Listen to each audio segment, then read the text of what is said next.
and you can get...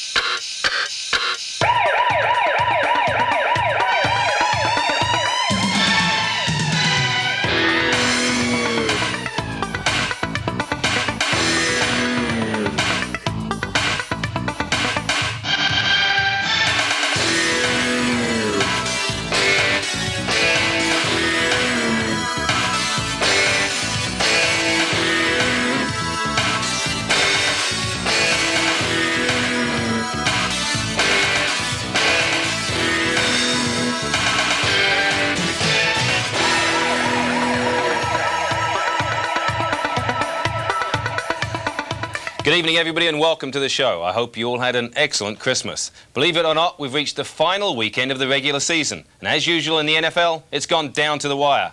But by Monday night, the playoff picture will be complete, and the qualifying teams will have their sights set on Tampa Bay for Super Bowl 25. If you have similar aspirations about going to Florida, then have a pen and paper at the ready for halftime, as it's time for our Super Bowl competition, and I think it's one you'll have some fun with. Our main game tonight is the Falcons versus the Cowboys. If Dallas wins, they'll be the first team ever to have a 1-15 season, followed by a playoff appearance the next year. It's also a huge game in the rebuilding of a once proud and dominant franchise. My studio guest tonight has been voted to 5 straight Pro Bowls and given the Cowboys, Falcons and every other team he's played against major headaches. And he's accumulated 15 sacks despite being doubled and sometimes triple teamed. He's respectfully referred to as the Minister of Defence. I am, of course, talking about Reggie White. Reggie, thanks for joining us. You're welcome. You've flown all night to get here from Phoenix, so this is a special trip for us that you've come in here. Thank you. You're welcome. Are you tired? Yeah, about ready to go to sleep here in a minute. Now, if you listen to Bruce Smith, he says he's the best defensive player in the league today, and a lot of experts might agree with him, but most will say that you are. If I'm the offense, what is it I'm going to fear most about facing Reggie White? Well, you know, I pride myself against the run and the pass. So, you know, I not only want to make sacks, but I want to get tackles also. And I think what makes a great defensive lineman if you play the run and the pass well. And Bruce has definitely had a great year this year. But the thing about, I believe, being the best is being consistent. And look at myself and Lawrence Taylor, and I think that's what we've done. All right, well, I was talking to Mike Ken this week, and he said that he puts you on top for that very reason, that every play you come after them and you don't take any breaks. That means he doesn't get any breaks. We'll be back with Reggie in a little bit, but first, let's take a look at what happened yesterday. 2 big games, both of them with playoff implications. Gary has those stories. The Chiefs went to fog-bound Chicago needing a win to stay in with a chance of the AFC West title. Their quarterback Steve DeBerg went into the game needing what looked horribly like a cocktail stick to hold his broken little finger together. Fortunately for the Chiefs, though, Nick Lowry's leg carried most of the offensive load. His first field goal of the day from 19 yards gave him 17 in a row, a new Chiefs record. His second from 29 gave him another, putting him over 130 points for the season. The Bears, with the NFC Central title long since wrapped up, were just hoping to re-establish some of their lost momentum going into the playoffs, and Johnny Bailey gave them some at least temporarily, returning a punt 95 yards for a touchdown.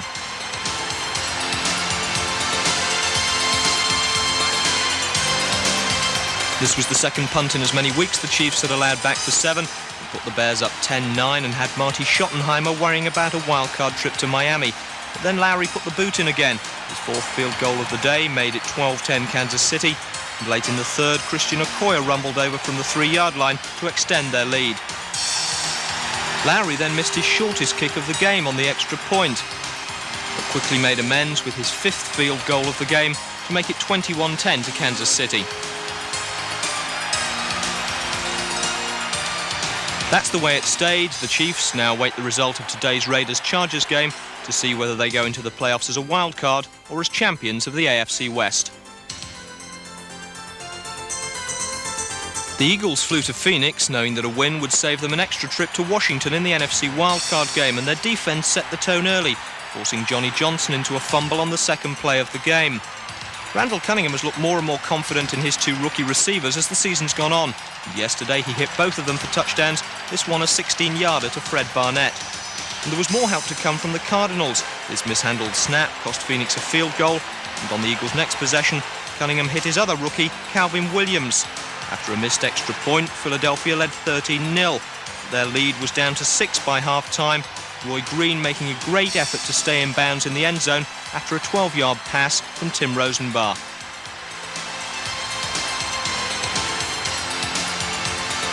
Randall Cunningham entered the game needing 87 yards to break the NFL's single-season rushing record for a quarterback. In the end, he fell 27 short, but this 23-yarder in the third quarter set up his second touchdown pass of the day to Fred Barnett. A Roger Ruzek field goal made it a comfortable 23-7, and Buddy Ryan decided to rest Randall Cunningham. But in the fourth quarter, Phoenix staged a comeback. Tim Rosenbar with the bomb, and the Cardinals' own impressive rookie, Ricky Prohl, with a great catch in the end zone, and it was 21-14 to the Eagles. On their next big drive, Rosenbar hit Prohl again for an important 33-yard gain, then hit J.T. Smith, who then sold a dummy to the Eagles' safety Ben Smith, and suddenly Philadelphia's big lead was down to 2. With less than 2 minutes left, Phoenix tried the onside kick but failed. The Eagles recovered, ran out the clock, and they'll be at home to the Redskins in next week's NFC wildcard game.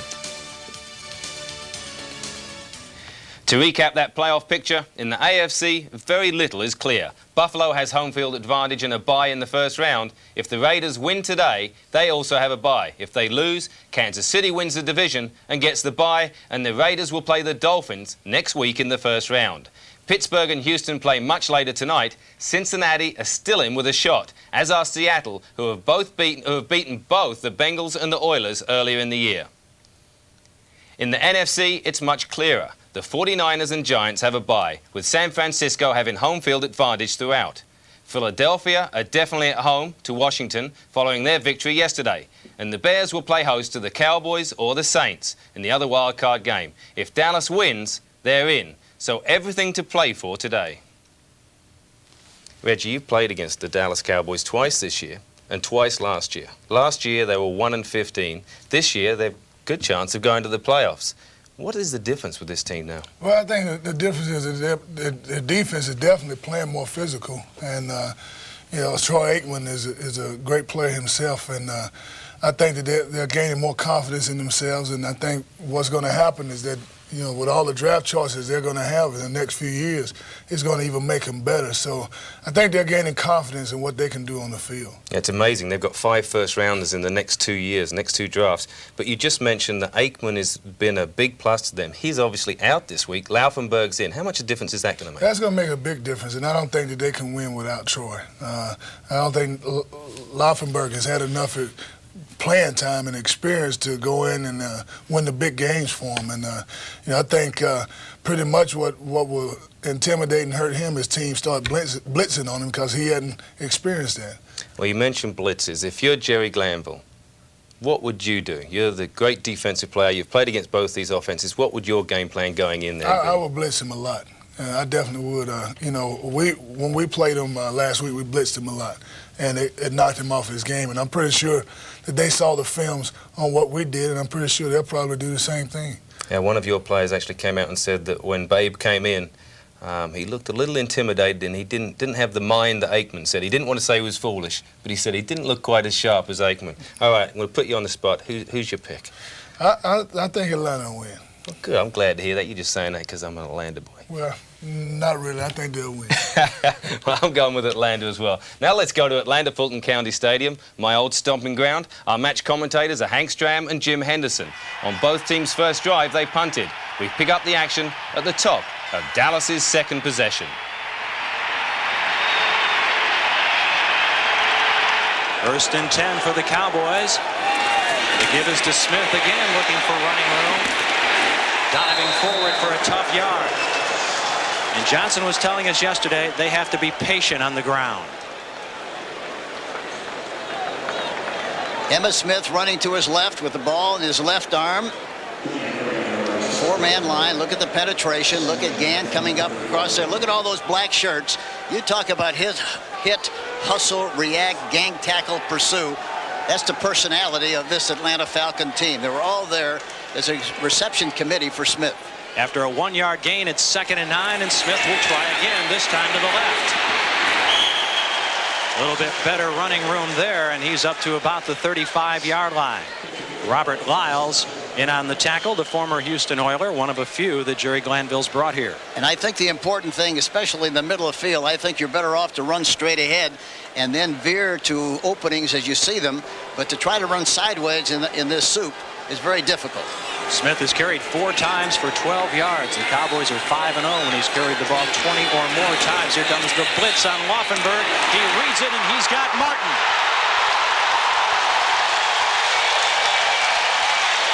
Laufenberg and Martin for 25 yards into the Falcon territory inside the 40. The Babe really did a good job of anticipating the blitz. Here comes a safety blitz right up the middle. He's picked up by Smith, which is excellent. The receiver Martin breaks right into the middle area where the safety was vacated that area and hit him for a big play. Laufenberg directs traffic. Throws it downfield, and the catch is made by Martin again at the 25-yard line of the Falcons. Bobby Butler on the coverage. Laufenberg and the Cowboys go with a hurry-up offense. And that time they caught him in his own defense. But the great thing about Laufenberg, you know, when you talk to him, he's got a lot of poise, a lot of confidence, and he understands what has to be done here this afternoon. Making his 7th NFL start. 1st and 10 from the 25. On the delay, Smith. Slipping a couple of tackles. He's down to the 23 before Tim Green and Jesse Tuggle combine on the stop. 2nd and 8 from the 23-yard line of the Falcons. First threat of the day for either team. Irvin in motion. Smith. Hit and dragged down from behind. Torrey Epps was in there. Rick Bryan was there as well. Rick Bryan came right down the line of scrimmage, smashed right into the cavity and got the play. Good penetration by Bryant, former #1 draft choice from the University of Oklahoma. And Jerry Glanville was telling us yesterday he had perhaps his finest game of his entire career that he's seen him play last week in the victory over the Rams when he had 5 solo tackles. 3rd and 8 now from the 23. 5 defensive backs in the game for the Falcons. Earl Johnston is the lone running back behind Laufenberg. Looks like they're coming again. Babe's going to float it up. Far sideline. Incomplete. Intended over there for Alexander Wright. Bobby Butler on the coverage and a flag down on the left side of the field around the 16.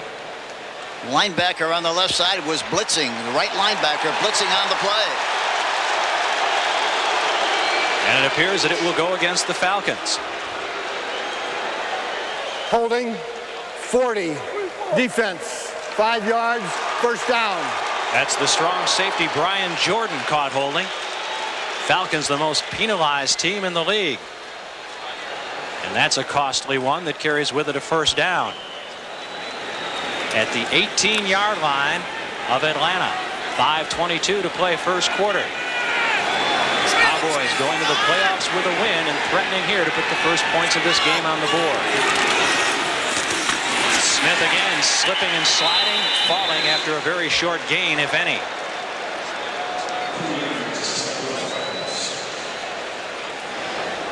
From the end zone here now, watch behind the offense. Look at the bad footing. Smith going to his right. And now he tries, see what happens there. He tries to plant on the left foot, on the inside foot. And watch, he should be planting on the right foot, but instead he's planting on the left foot and it doesn't hold. And he slips and slides and doesn't make any yardage on the play.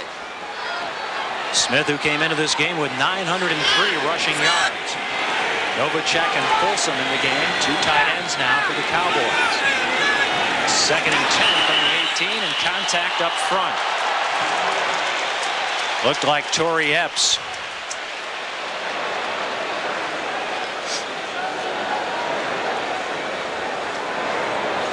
We'll see Torrey Epps right in the middle of your screen, number 74.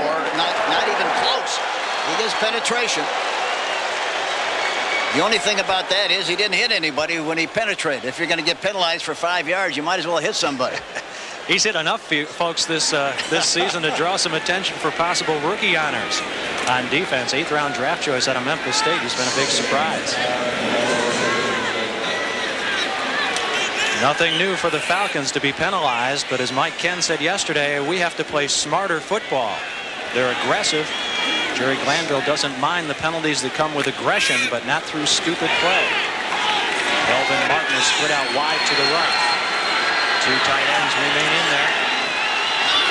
For the Cowboys on 2nd and 5 from the 13. Pitch it to Smith.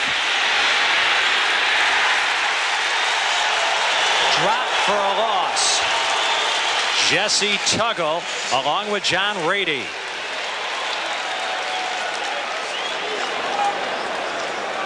Here we saw it. Watch what happens here. Coming right at us here.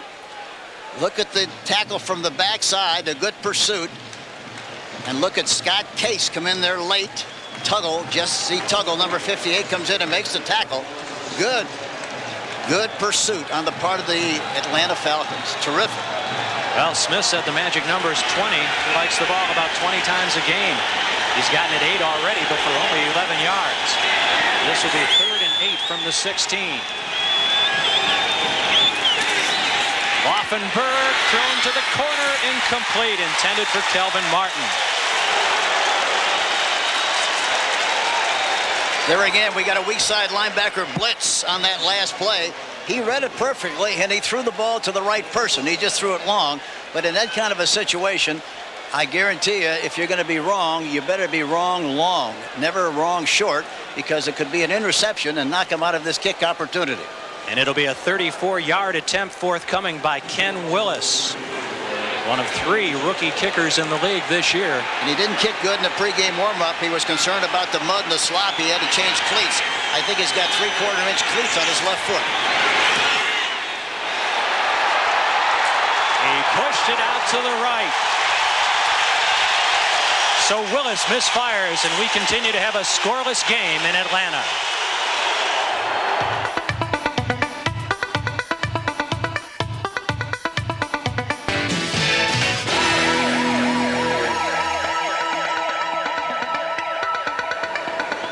Torrey Epps, number 74, who was in a position over the right guard. He gets good penetration, gets a good push, gets his hands up, and I think that had a little bit to do with the concentration of the kicker, and he kicked a little bit right, although in pregame warm-ups, he consistently kicked the ball right, which means he wasn't following through and didn't follow through like he should have on the last kick. Well, he was 18 out of 19 inside the 50 before that led the NFL in accuracy. Misfires, and the Falcons try to take advantage of it, throwing to Jones.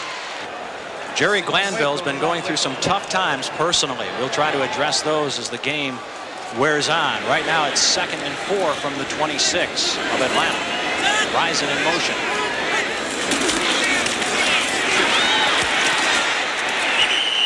Rozier finds the going sticky as he picks up a couple. Man-for-man coverage that time. They were very aggressive and got good penetration. Watch the penetration on the part of the left side of the line here. Look at the middle linebacker, Smith, 57, blitzing on the play. They were concerned about Smith, but so far he's replacing Norton, but so far he's played extremely well. James Washington mopped up on the tackle, the strong safety. 3rd and 4 for Millen and the Falcons from his 26.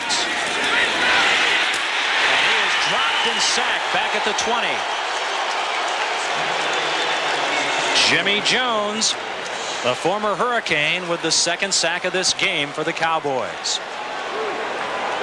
That time they had a 3-man line with 7 defensive backs. Jones, 97. Look at the penetration. He starts outside and comes back inside and makes the sack. He's a very good pass rusher. And there you see him get the penetration and get the sack. Millen's looked very uncomfortable in the pocket so far. Bullhag will punt it away. Derek Shepard back at his 34. A dandy by Bullhag. Shepard from his 27.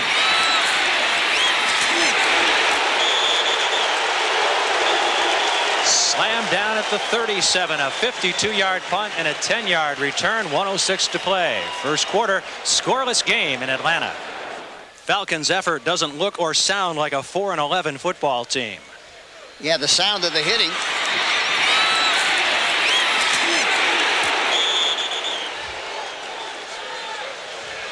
That's terrific gang tackling, good hitting. Everybody using those shoulder pads, that's what it's all about. A lot of times you see a lot of pushing and shoving, but you don't see it here. Well, Dallas has been able to move downfield with the help of some penalties, but a 34-yard field goal attempt went awry. Atlanta's been able to do nothing offensively with 1:06 to play in the first quarter. Bootleg for Laufenberg.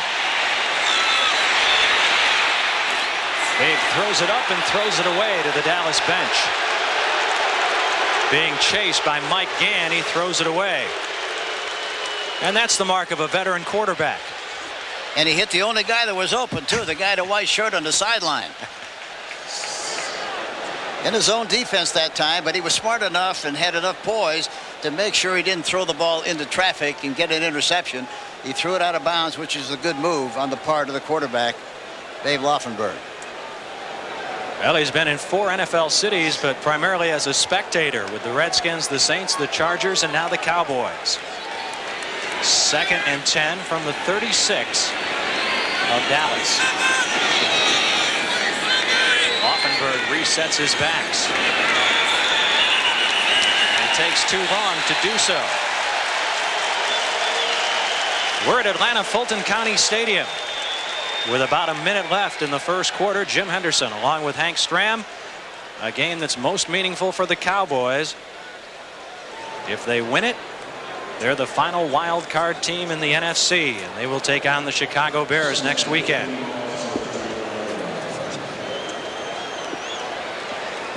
We expected to see the offense have it tough, considering the quarterbacking and the field conditions, and it's been that way through the first quarter. I think they have to start throwing the ball a little bit more on 1st and 10, especially when they get out of the soup here and out of the quicksand. This is 2nd and 15.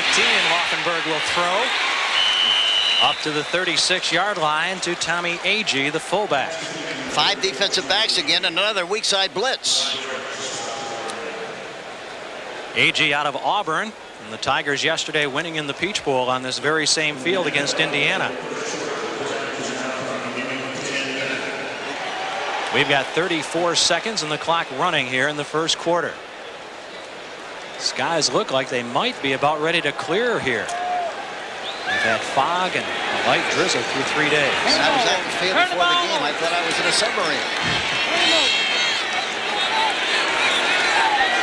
3rd and 10 from the 36-yard line. Laufenberg from the shotgun. Looking at Butler, who's coming off the right corner. Intercepted by Jordan.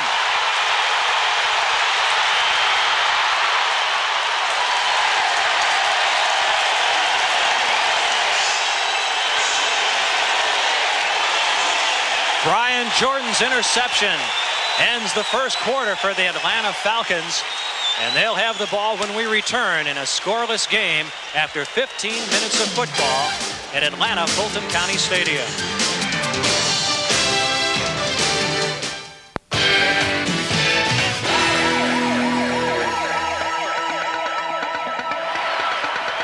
Welcome back. Following the interception, the Falcons' first drive of the second quarter stalled. So Greg Davis came in, but missed from 44 yards. We rejoin the game with less than 4 minutes left in the half. Atlanta has the ball at their own 21-yard line. Dillon looking to throw on first down behind Risen and incomplete at the 27. Risen was held without a catch last week, first time in his career. Here's Laufenberg on the phone, looking for some help, an SOS going up. You know, he said a funny thing the other day. He's talking to the coaches, probably David Shula up on the press box, trying to get some information. I don't know. He might be asking for Roger Staubach. I don't know. 2nd and 10 from the 21. Dixon in motion. Blown assignment, and Millen is dropped by Daniel Stubbs. 4th sack of the day for the Cowboys. Stubbs has had a couple of them, but there is a flag down, and it will go against Dallas. Roughing the passer.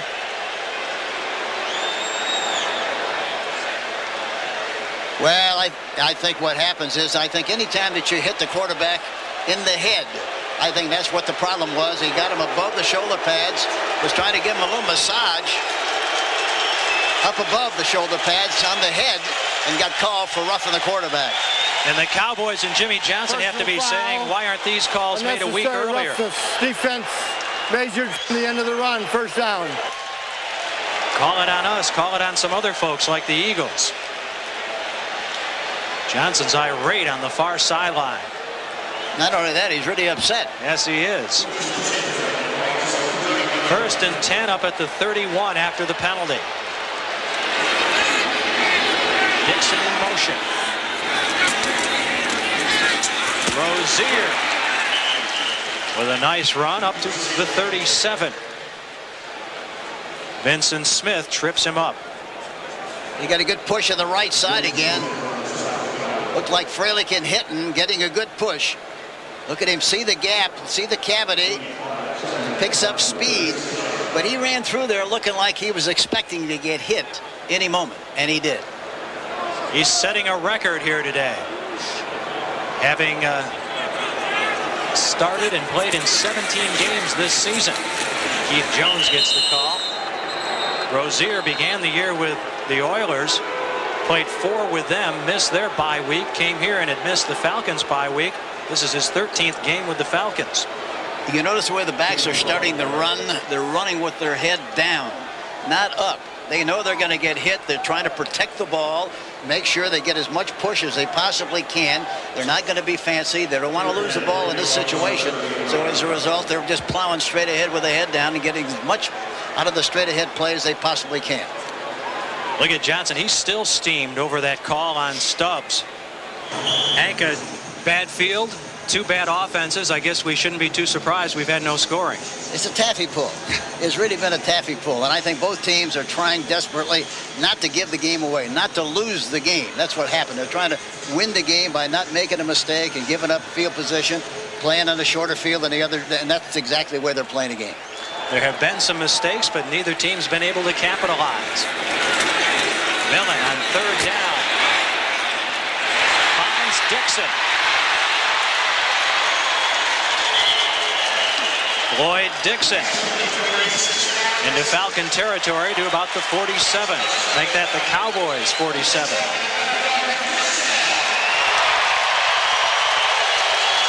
"15-yard pickup for the Falcons. 1st and 10. The line of scrimmage is the Dallas 46.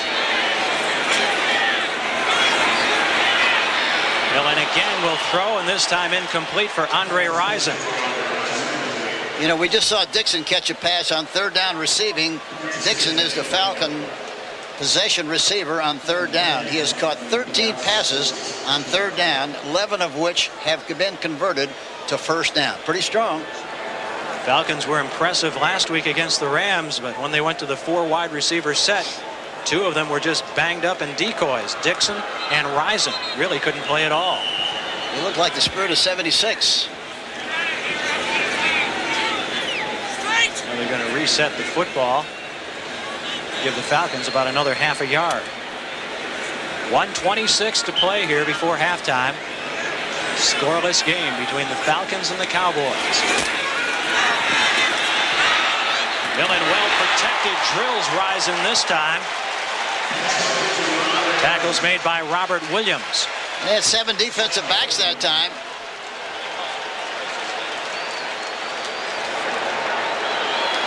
And Millen really stood in the pocket well that time. Somebody ran right by his face. He didn't pay any attention to it at all.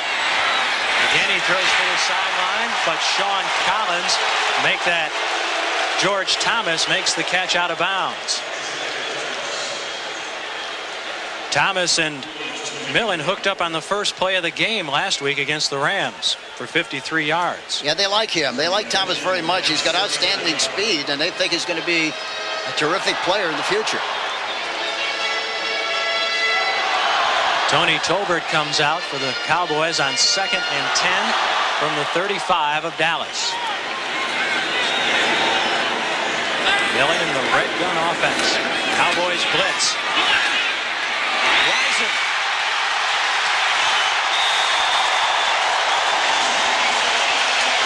Andre Rison to the Cowboys 16. 7 defensive backs, a blitz. Look at him stand in the pocket, a crossing pattern. He throws it right out in front of the number where it has to be thrown so he doesn't have to lose stride. He makes the catch on the run and picks up another nice gain on the play. Great job on the part of Millen. Ray Horton eventually brings him down, but it's a first down for the Falcons as they threaten from the 15 of the Cowboys. Millen will throw again, and that's nearly picked off by Holt, who read it beautifully.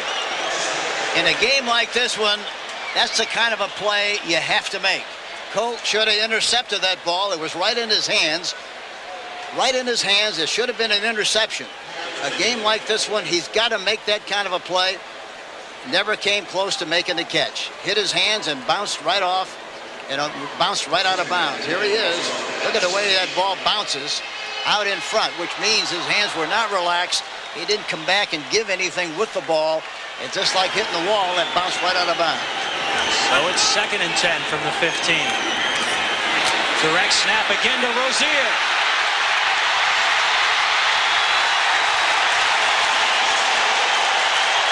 To the 4 and a first down for the Falcons. Houston Oiler play. They used to use that. A direct snap to Rozier. They did that quite a bit at Houston. Watch the ball now. Goes right to Rozier. Does a good job of running. Breaks to the outside. Uses a straight arm. Changes the ball. And takes the ball right on down to about the 1-2 yard line. Short snap right to the running back. Look at the good job of running he does, and look how he shifts the ball. So he's got a straight arm available to make extra yardage on the play. And the best threat of this game for either team with 41 seconds remaining before halftime. The Falcons will not go easily despite their 4-11 record. First and goal from the 3.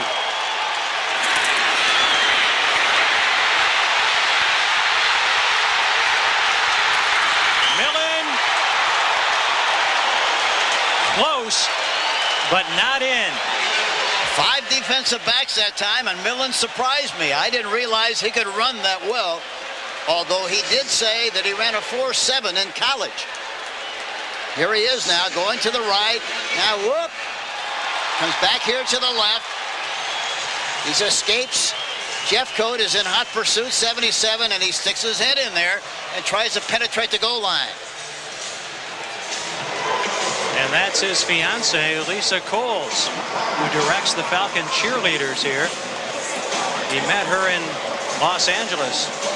She was one of the cheerleaders out there, so she's gone from the embraceable U's to the embraceable Hugh, as she is the fiancée of Hugh Millen, who very nearly scored. He surprised me with that run. I didn't really think that he could escape and move that well, but he did say, as I mentioned earlier, that he did run a 4.7 in college. Probably faster than that when he's being chased. Came into the game with 5 carries for a loss of 9 yards. 2 tight ends. They got an advantage to the right side, right of center. Nope. Second and goal from the 1, and it's in for the touchdown, Tracy Johnson.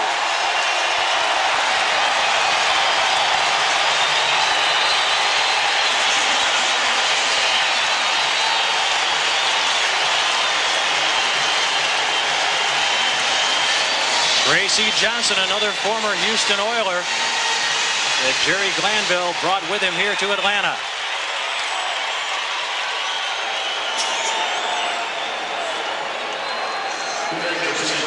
Going, there he is. You see Mike Kent, look at number 78, get a good push. And also Houston Hoover, number 69, all of whom got a good push. And he got it in there across the plane and got the touchdown. Greg Davis, 38 out of 38 in the extra point category. And the Falcons have the first points of this game. So with 29 seconds left, the Cowboys received the kickoff and ran the clock out. So the halftime score is 7-0 Atlanta. Reggie, 7-0, but this has been an intense game, hasn't it? Hard fought. What are your thoughts on the first half? Well, I think defensively on both sides of the ball, both defenses has been playing well, and especially Atlanta. they pretty much did what I thought they were going to do, is blitz. And, you know, I would expect them to continue to do that throughout the game because, you know, Laufenberg is pretty much erratic when the blitzes come, and he'll throw the ball up. A lot of people used to call Miami's defense the no-name defense. Miami has, I mean, going back, the Cowboys' defense now has been very good. They were terrible last year. They're now 11th in the league. Is this a good defense now that they have, the Cowboys? Yes, it is, and you know, I expect them to get better. As I said earlier, with the draft choices, you don't know what Jimmy Johnson is going after in the draft, but you know, their defense has been playing well all year. All right, well, we're going to take a break now. When we come back, I will know who's playing, and it will be still the Atlanta Falcons and the Dallas Cowboys. So join us after this.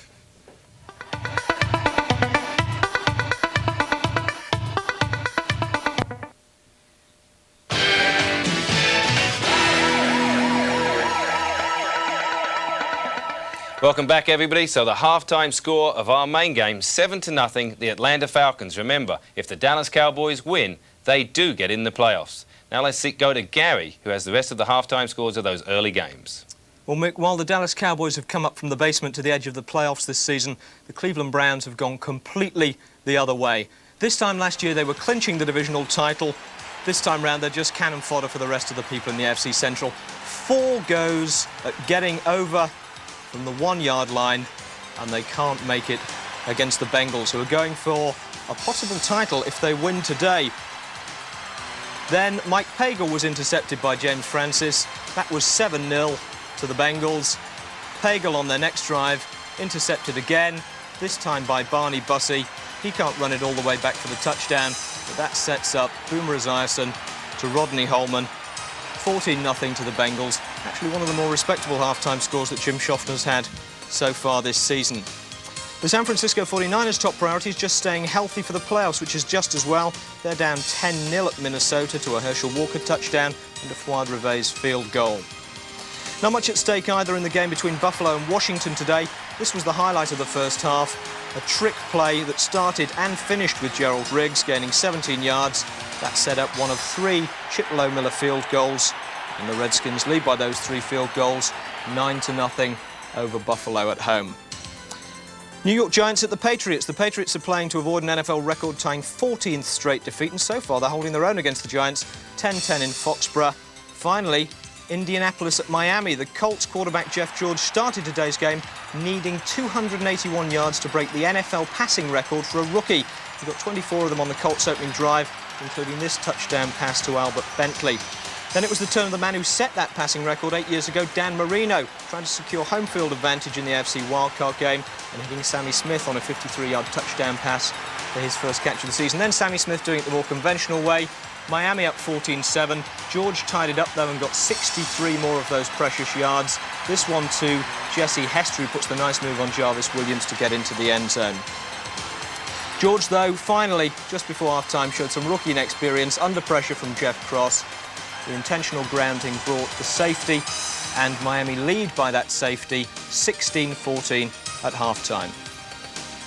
Thanks, Gary. Well, Cross has done that a few times to quarterbacks, and I don't blame the young George for dropping that one. Well, and a couple of those teams that are playing now are hoping to be in Tampa in a few weeks. If you would like to join them, then get your pen in hand, as it's time for our Super Bowl competition.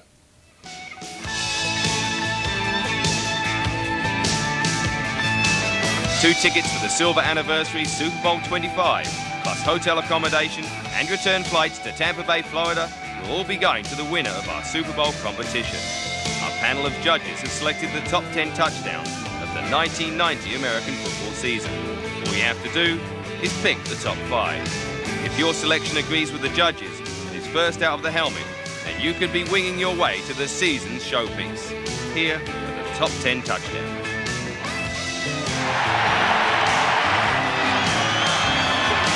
Hill in motion, pitch back.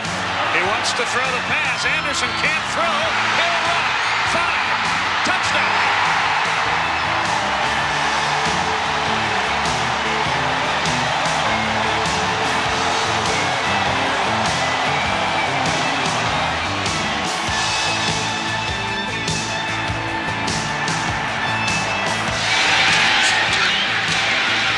Miller in traffic. Shot.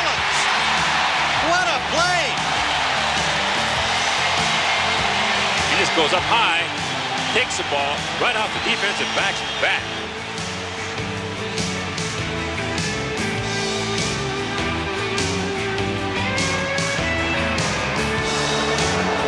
Jones and Broussard, the second. Broussard, he's got 5, 10. He's got a touchdown.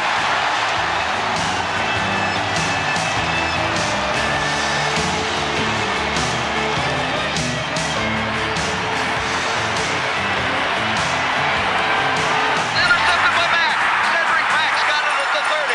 He's reversing direction to the 25. He's still on his feet. He laterals the ball to the near side. To Taylor, and he's knocked down of bounds. Touchdown.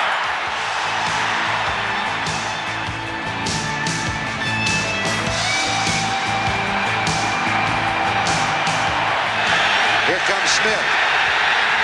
There's Cunningham. Dodges left and puts it way downfield for Fred Barnett, who has the catch. And the race is on. There are no flags. A 95-yard touchdown.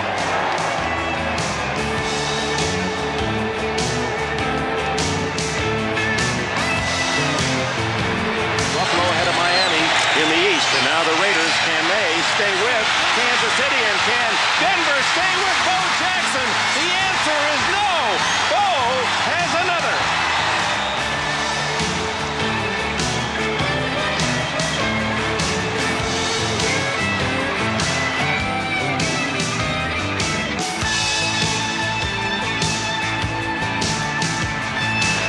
Running left to the 15, across the 20, 25, 30, back to the middle to the 35, 40. Metcalf might be gone. Metcalf to the 40 of the Oilers. Eric Metcalf is gone for a touchdown. And that is a Metcalf special.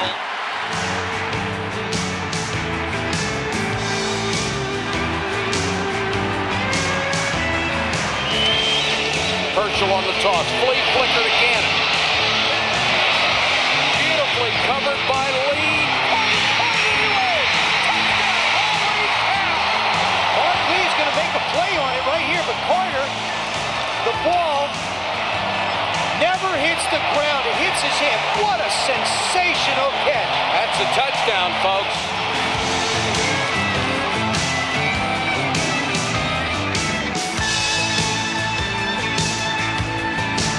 Second down and 8 as Pete hands it off to Sanders on the delay, and he has room inside the 20, breaks a tackle, touchdown Sanders.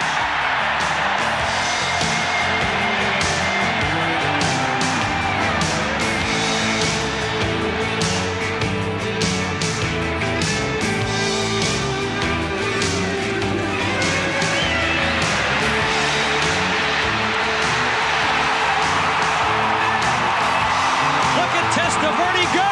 He might score! He does score!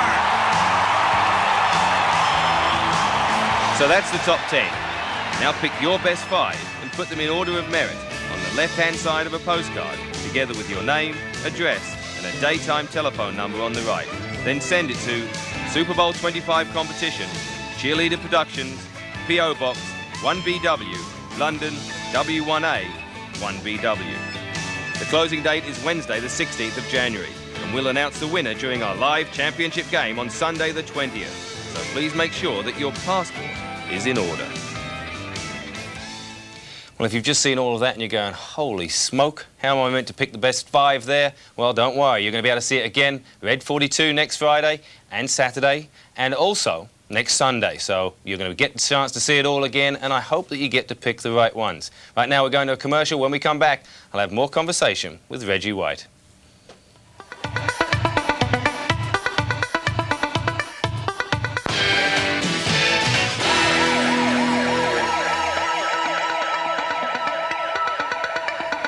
Welcome back, everybody. Reggie, going into the second half, what has Dallas got to do? This is a must-win situation for them. Well, you know, I don't think they've been using the tight end enough on offense.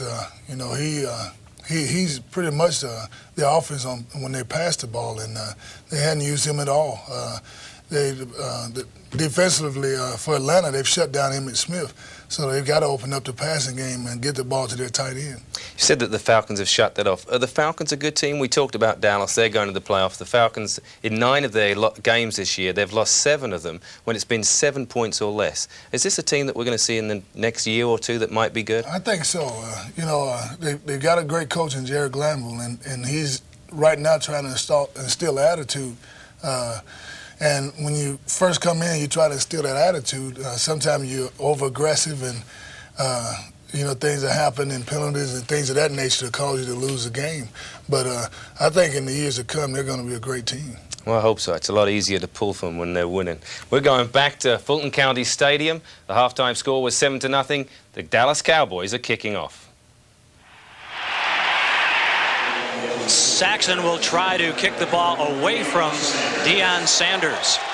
He'll be trying to kick it around the 20-yard line to the sideline. And Ken Willis is the only kicker in the National Football League that hasn't kicked a touchback all year long.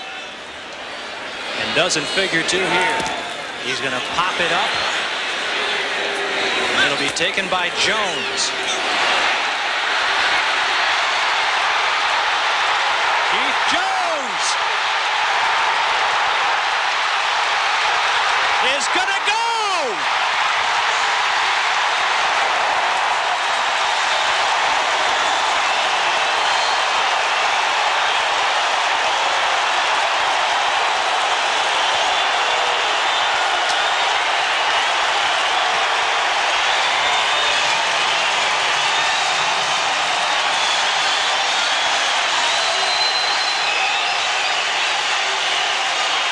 Look at this.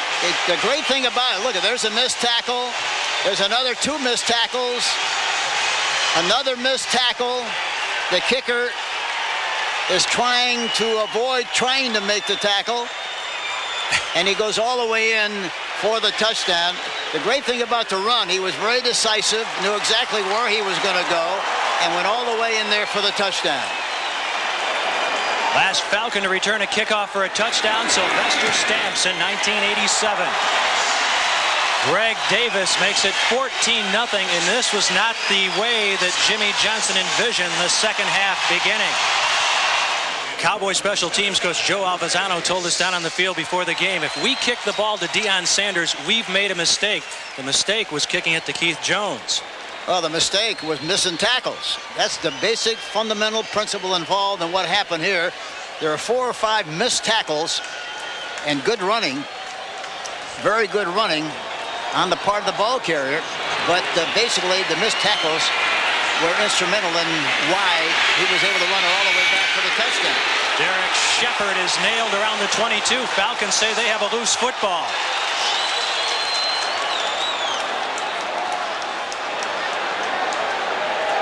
No signal as yet from any of the officials. Let's take a look and see if we can see if a fumble actually did occur. You got to remove some of those bodies. No, evidently it wasn't. Dallas ball. Well, the ball did come loose, but the Cowboys were able to cover it. Yeah, that's what happened. I think it did squeeze out of there. And usually the bigger guy in the bottom of that pile usually winds up with the ball. That time he was squeezed out of there, but Dallas recovered. Well, here comes Babe Laufenberg, and now he trails 14-0. The Cowboys haven't made a first down since 4 minutes remaining in the first quarter. Well, let's see if they open up the formation and see if they try to do a little business that way. A glum Jimmy Johnson may be a fan of football on Monday night after this one. These Cowboys are down.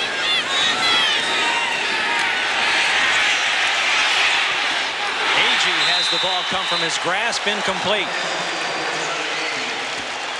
Ken Tippins, the linebacker out of Middle Tennessee State, on the coverage. Well, if you're wondering what's behind Babe Laufenberg, it's Cliff Stout, and that's it. Well, I don't think you can blame the quarterback for anything that's happened so far. The pass protection hasn't been good. He's got to have security. He's got to be able to throw the football. And I think they got to reduce those formations. Now they're out wide. 2nd and 10 from the 23 for Dallas. Here they come again. Whoop. Offenberg incomplete. Overthrowing his tight end, Jay Novacek. Now here's a guy that hasn't figured in the game plan at all so far, Novacek. Well, here again, I think what he's going to see, what he saw in that last play, he's going to continue to see throughout the rest of this second half. If something good doesn't happen for the Cowboys, I guarantee you Jerry Glanville will keep putting the pressure on the quarterback, blitzing people, because they haven't come close to picking up the blitzes and providing security for their quarterback, Laufenberg. 3rd and 10 now from the 23.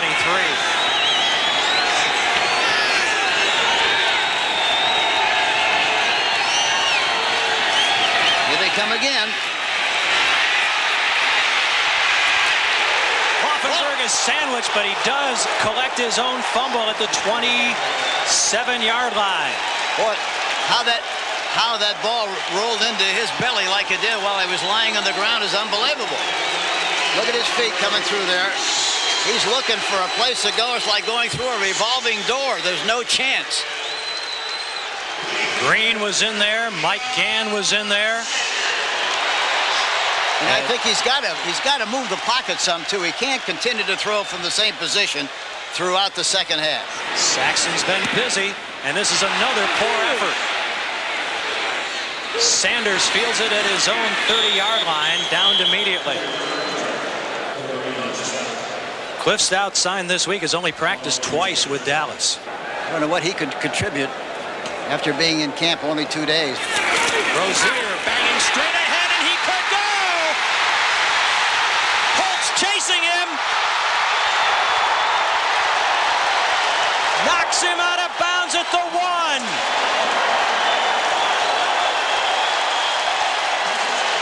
And that's the only thing he could do on that play. Only thing. They'll give him a push to hope to get him out of bounds.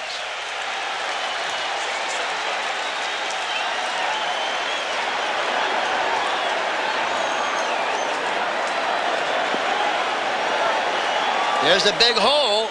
Rozier going all the way. It looks like he switches the ball so he can get a straight arm on Holt. But Holt very wisely pushes him just enough to knock him out of bounds before he went in the end zone for the touchdown. Gets knocked out of bounds and about the 1. Chris Hinton, number 71, really made a great block on the run. Mike Rozier spits out a little of the mud and the goo from Atlanta Fulton County Stadium after a 67-yard ramble. And things continue to deteriorate for Jimmy Johnson. He's got to be in shock after those last 2 plays. Well, the half began badly with a 76-yard kickoff return by Keith Jones. Now he's seen Rozier ramble 67 yards, and the ball is just outside the 1. That's the longest run from scrimmage in Atlanta Falcon history. What an acquisition that man was for $100 off waivers. It's a great compliment to Jerry Glanville. He knew exactly the kind of a player he is. Here's Johnson who gets the call. Tracy Johnson, who scored the only touchdown of the first half, but he's dropped for a loss of about 2. It'd be a miracle if they can come out of here with just 3.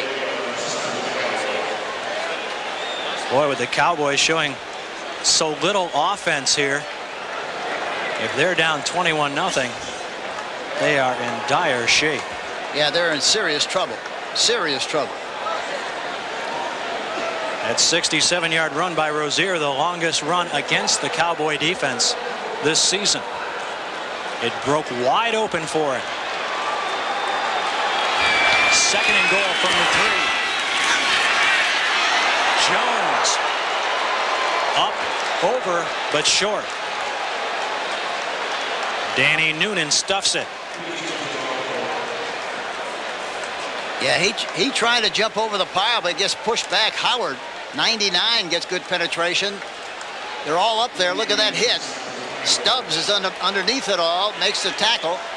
But they're all in there trying to keep him from getting into the end zone. They stopped him. Here comes Rozier back in the contest. Well, he's not going to get back in. No. They're going to come up to the line of scrimmage too quickly. 3rd and goal from the 2. Jones again diving, not getting there. So the Cowboys have stiffened. You go for it here, Hank? Yeah, I'd go for it. I'd go for it. I sure would if I were Atlanta. I'd try to get another 7. And now Rozier is back in the game. Knowing Jerry Glanville like I do, I'm sure that he'll go for it. Well, with Rozier coming in, all eyes will be on him, won't they? I would think so. He's number 30 with the mud and the lime on his back from that long run. 4th and goal from the 1. Rozier. Didn't make it.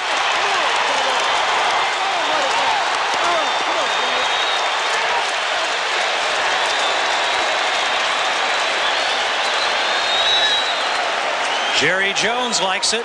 Jimmy Johnson likes it. Jerry Glanville doesn't, and so Mike Rozier shares the same sentiments. Hamill and Lockhart stopped him. Great goal lines. Now here we have to be aware and be anxious to see how this goal line stand stimulates or motivates this Dallas Cowboy team, whether this will bring them back to life and whether they'll get something going in the second half.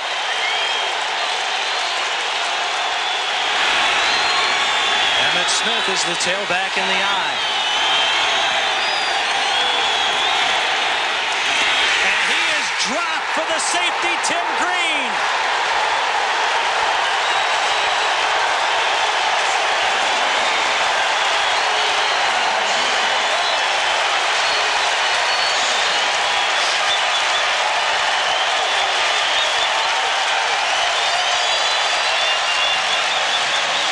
Look at it. Look at the penetration by Tim Green, 99, and no chance whatsoever. Look at Green. On Dallas's next drive, they moved the ball well, and it finished with this 33-yard field goal attempt by Ken Willis. He misses his second of the day, so the score still 16-0 Falcons. Join us after this break for fourth quarter action.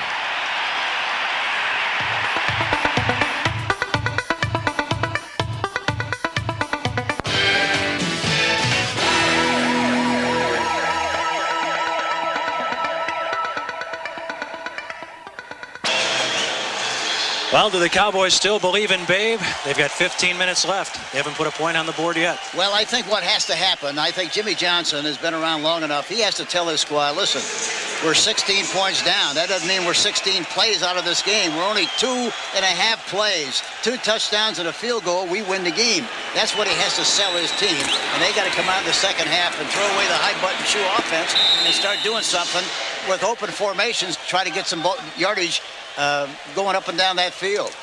But first, they've got to get their hands back on the football. They've had a hard time doing that in the third quarter as this drive continues. Yeah, they're playing keep away and doing a good job of it. First play of quarter number 4. Falcons leading 16-0.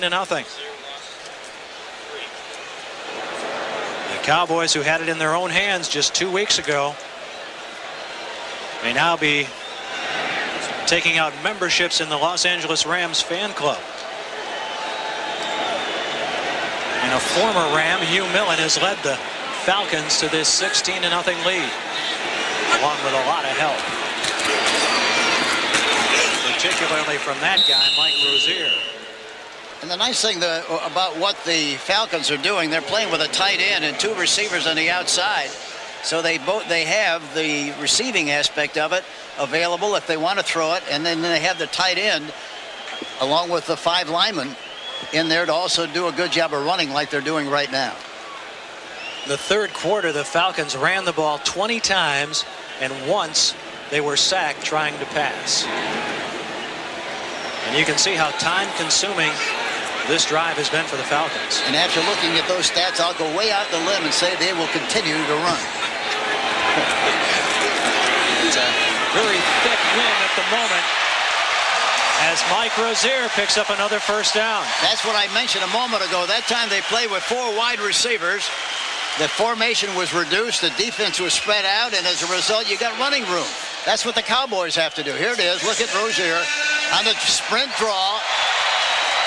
Goes through that big hole. and picks up another big gain on the play. But see what that does. It takes away, you can't overshift or do anything because the tight end is not in there. You got to reduce the formation defensively, and you got a lot of running room.